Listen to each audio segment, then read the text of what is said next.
Hi friends, welcome to your full body beginner flow. My name is Robyn and I will be your guide for this short and sweet one today. We'll go ahead and get started on our mat in tabletop position, so hands and knees. We'll try to center our hands below the shoulders, knees below the hips. If this is your first time practicing, welcome. And it will be very beginner friendly today. We'll have modifications and we'll do a little bit of everything. So once you're here, in your tabletop, we'll start with some nice and easy cat-cow. So we can inhale to arch the back, look up to the ceiling, starting a little backwards, but that's okay. Hi, Josie. So starting off with our cow pose. And we exhale for our cat. Tuck the belly button in. We round the spine, stretch between the vertebrae, our back muscles, shoulders away from the ears. And coming back through again, we'll move through these two poses at your pace. Feel free to hold where you feel needs to be held for an extra second or two if somewhere in particular is feeling tight. Cat-cow is a great pose to check in on the body and get in touch with the breath. See how things are feeling. Let's take one more here. Exhale to round, let it all out.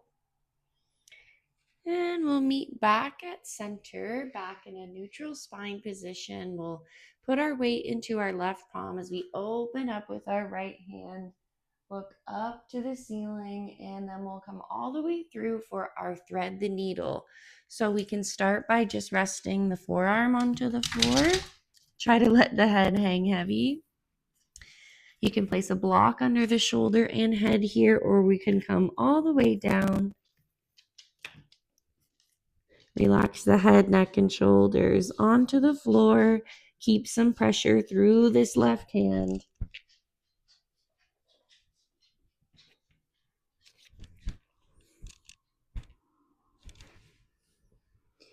One more breath here. And we push through the left hand to open all the way up again. Look up to the right hand one more time. And we'll place the right hand back down on the ground, switch sides. So putting our weight through the right palm, try to make sure we're pressing the hand nice and flat, pressing through our finger pads. We take some pressure off the wrists. Open up with the left hand, look up to those fingertips.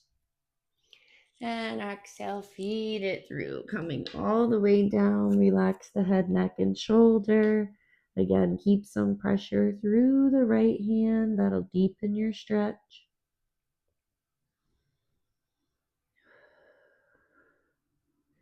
Sending breath to the left side body.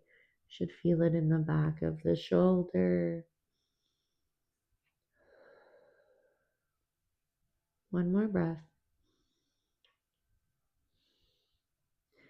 Exhale, release, and we'll press through our right hand once again. Open all the way up. And place the left hand back down. We'll bring the big toes together. Knees come apart to the edges of your mat. Push the bum to the heels for your wide-legged child's pose. Hi. So we'll bring the forehead to the mat. Excuse me, girl. Forehead down to the mat. Pull the fingertips across the mat.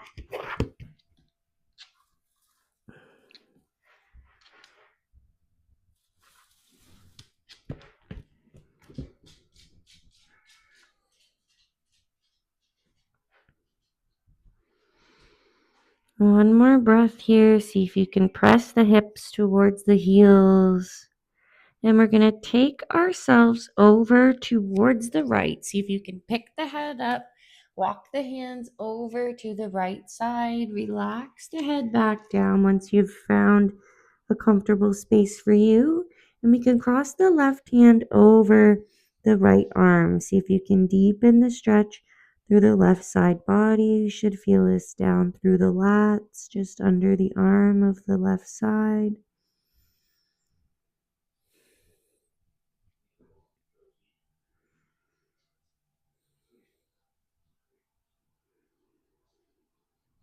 And let's do the same thing all the way to the right. So we'll pick ourselves up, walk all the way over to the left side, come back down. When you're ready, see if you can cross the right hand over top the left this time. If your bum isn't quite on the heels, that's okay. But we are trying to keep it centered, keep the hips in the same place the whole time. And you'll slowly start to feel them sink a bit deeper towards the feet as we stay in our child's pose.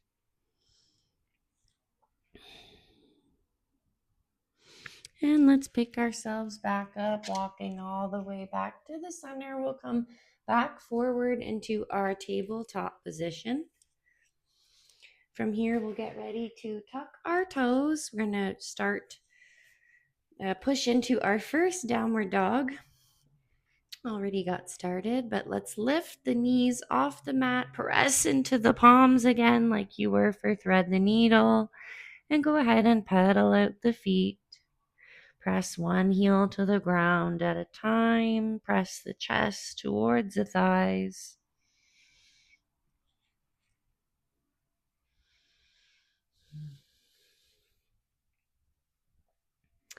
And let's go ahead and inhale, lifting the right leg up to the ceiling. Stretch it nice and long for your three-leg dog.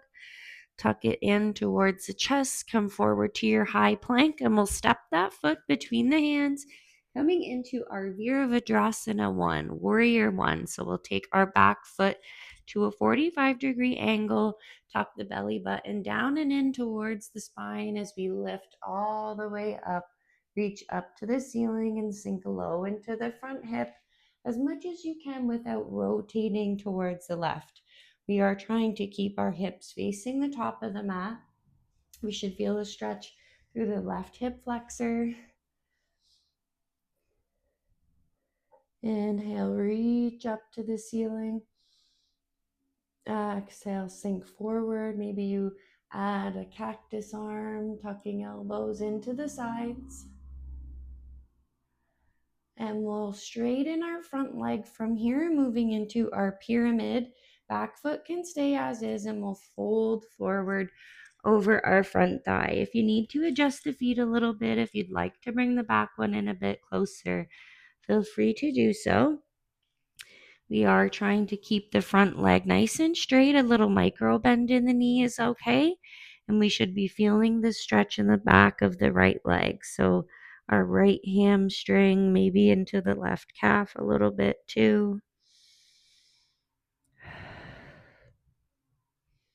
Let's take an inhale, halfway lift. Look forward, flatten the back.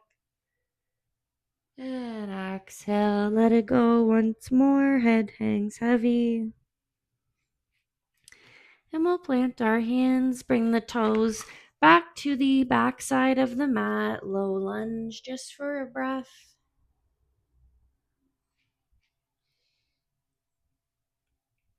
Let's go ahead and open up with our right arm. Left hand stays planted to the ground. And come back all the way to the mat. We tuck the left knee, press back to your downward dog. Take a moment to pedal out the feet. We're heating things up a little bit more here, so feel free to take a moment to catch up with the breath. Relax the jaw, pull the shoulders down from the ears. Exhale, we press our chest towards the thighs. And inhale, left leg up this time. Stretch it long for your three-leg dog. Exhale, tuck it into the chest. We step through between the hands, moving into our Warrior 1. Back foot comes to a 45-degree angle. Back leg stays straight as we bend in our front knee. Lift all the way up. Sink low into the left leg this time. Once again, we keep our hips facing top of the mat.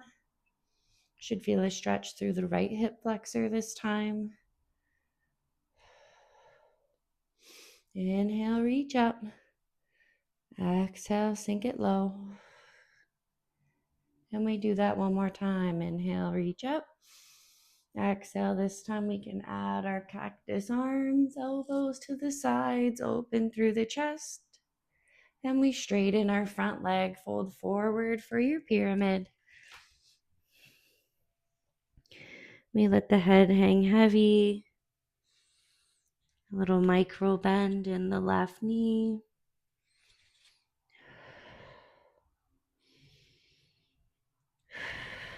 Like you could send your breath directly to the left hamstring, telling it it's okay to let it go. Inhale, halfway lift, look forward. And exhale, fold it back down.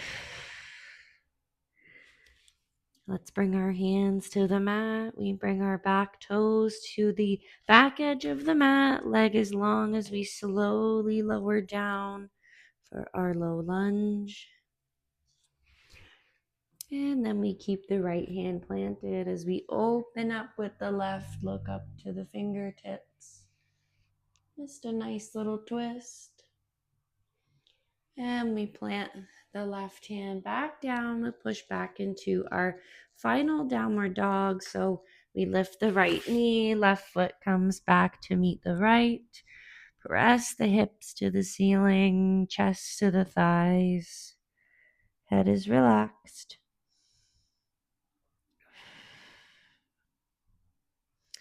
And let's come forward to our plank. You can lower to the knees or lower all the way down. We'll transition into our laying on our back position. We'll take a nice figure four. So once you reach your back, we can keep the feet planted. Shavasana is coming soon. But let's take our figure four from here first. Let's cross our right ankle over the left knee. Welcome to stay here. This is a great stretch already. You should feel it through the left hip, maybe right hip, and right side of the glute. Maybe you add a little press on the knee, or we pick up this left leg. You can wrap the hands behind the thigh or just over the left shin. Try to keep the shoulders pulled down from the ears. We use our arm strength to pull the leg in. Maybe you add a little rock from side to side.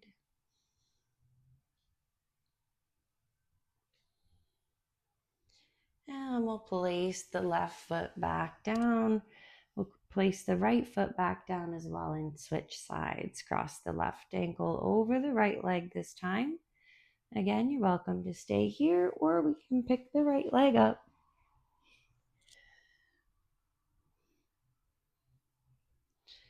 And just breathing here. We exhale, let the body melt into the mat.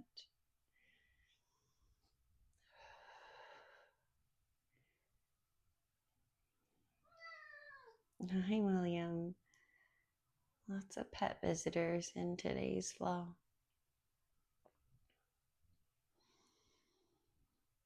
And let's go ahead and place the right leg down. Left knee will come into the chest as we straighten the right leg. See if you can flex the right toes, push through the heel, give the left leg a big hug. Again, using your arm strength, not your shoulders. Elbows stay in tight to the sides. Shoulders away from the ears. Maybe you roll the ankle around 5 times each way. Get those pops and cracks out.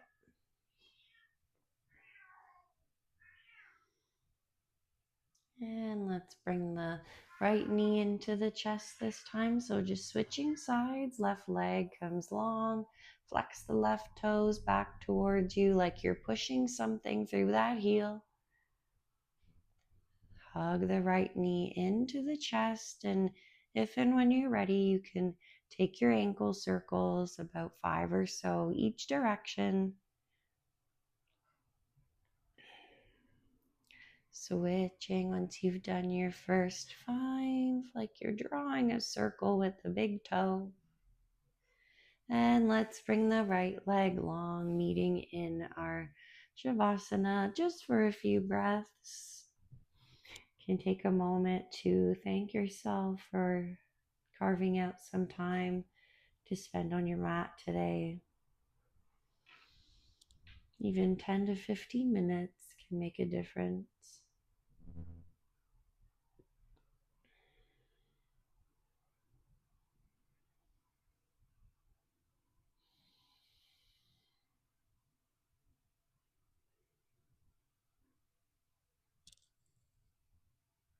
And you can turn onto your favorite side, use the opposite hand to push yourself up, or you're welcome to stay in your Shavasana for a little bit longer if you'd like. Thank you so much for joining me today. I hope you're feeling a bit looser, a bit lighter, and of course, more in touch with your breath. I invite you to join Yoga with Robyn, subscribe for more, and I will see you in the next one. Namaste.